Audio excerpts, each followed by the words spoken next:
But we do start with Manchester United, who have confirmed they expect to make a further 200 redundancies as part of what they call a transformation plan to strengthen financial sustainability and return to profitability. Let's get much more on that. Our chief reporter, Kaveh Solhekol, is alongside me. Good afternoon. What does that mean then? Well, it means that up to another 200 people who are employed by Manchester United could be losing their jobs. This is on top of the 250 roles that have already been removed last year. The background to this, of course, is that INEOS and Jim Ratcliffe bought a 25% stake in United just over a year ago. And since they've come into the club, they have looked at areas where they can make changes. I think in their opinion, they can make the business leaner, more streamlined, to make it fit for 2025 and the future. And they have identified roles that can be made redundant, and that is what they have been doing. And in the statement we've just had in the past hour from the Chief Executive, Omar Barada, he says we are initiating a wide-ranging series of measures which will transform and renew the club. Unfortunately, this means announcing further potential redundancies, and we deeply regret the impact on those affected colleagues. However, these hard choices are necessary to put the club back on a stable financial footing. We've lost money for the past 5 consecutive years. This cannot continue. Our 2 main priorities as a club are delivering success on the pitch for our fans and improving our facilities. We cannot invest in these objectives if we are continuously losing money.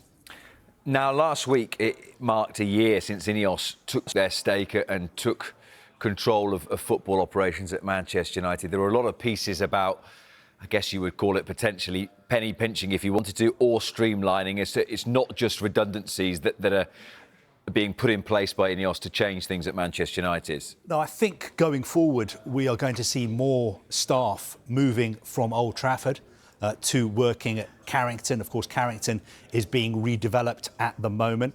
Also, I think there will be a reduced presence at Manchester United's offices in London. If you remember, under Ed Woodward, for instance, United always had a presence in central London. Their offices used to be in Mayfair. I think they've moved to High Street, Kensington.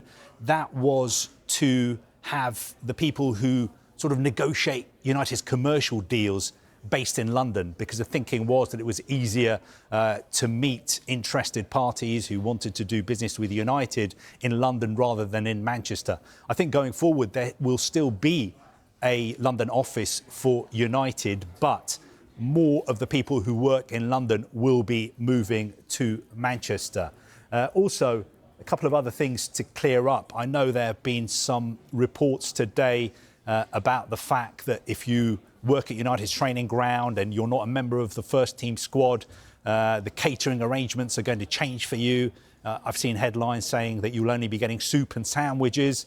I think the guidance we are getting is that Carrington catering arrangements will remain unchanged for the remainder of the season. But of course, as at every other club, there is a difference between the food that first team players, the first team, the academy and the women's teams are served compared to what other people who work at the training ground get. Also, we're being told there will be an end to free lunches for staff at Old Trafford. Again, that's in line with most workplaces, and United believe that that will save them around £1 million a year. Also, just to clarify, Manchester United's annual donation to the Manchester United Disabled Supporters Association, which is about £40,000 a year, that is remaining unchanged. A lot of it doesn't feel great for morale, though, does it?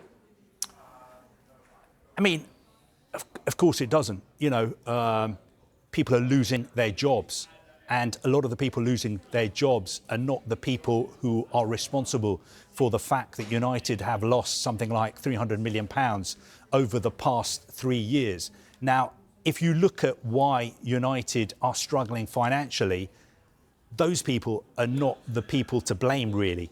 The problem has been the vast sums of money that have been spent in the transfer market, a lot of that money has been spent on players who've not delivered on the pitch. Also, the fact that the executives at United have made some decisions, some mistakes that have cost the club a lot of money. For instance, giving Erik ten Hag a new contract and then having to pay him off. Dan Ashworth. Employing Dan Ashworth and then him leaving so quickly and having to be paid off. Again, these people who are losing their jobs are not responsible for that. And of course, when you're talking about United and finances, you have to talk about their ownership model. Being owned by the Glazer family has cost Manchester United well over £1 billion over the last 19 years. And I've said this again before, and I'll say it again. When the Glazers bought Manchester United, they borrowed £604 million. They loaded that debt onto the club. The club have paid £834 million in interest on that debt. And 19 years later, that debt has gone up to £731 million. 19 years ago, they borrowed £604 million. The debt is now £731 million, and £834 million has been paid out on interest. This is a club who were debt-free when the Glazers bought Manchester United. These figures are from the Swiss Ramble blog accounts. You can look at them yourself. They are based on Manchester United's accounts over the last 19 years. Also, United owe £391 million in transfer payments. So their total debt is £1.1 billion. In the past 10 years, the Glazer family have taken out dividends of £177 million. And just over a year ago, they sold 25% of the club for around £1 billion to INEOS. Just a quick final point then. You would say that because Ruben Amorim has mentioned it recently that all of this has a knock-on effect to what he can do with the team, and he has spoken in recent weeks about don't expect us to be able to regenerate the squad heavily because, quite simply, if we're not in the Champions League, the money isn't there anymore. No, being out of the Champions League probably costs United ballpark figure of around £100 million a year. So that hurts them massively. Yes, you're absolutely right. Ruben Amorim is not going to have significant funds to spend in the transfer market. But if you look at Manchester United's accounts, they are still a very, very valuable club. They have a massive fan base. Their commercial income is one of the best in the world.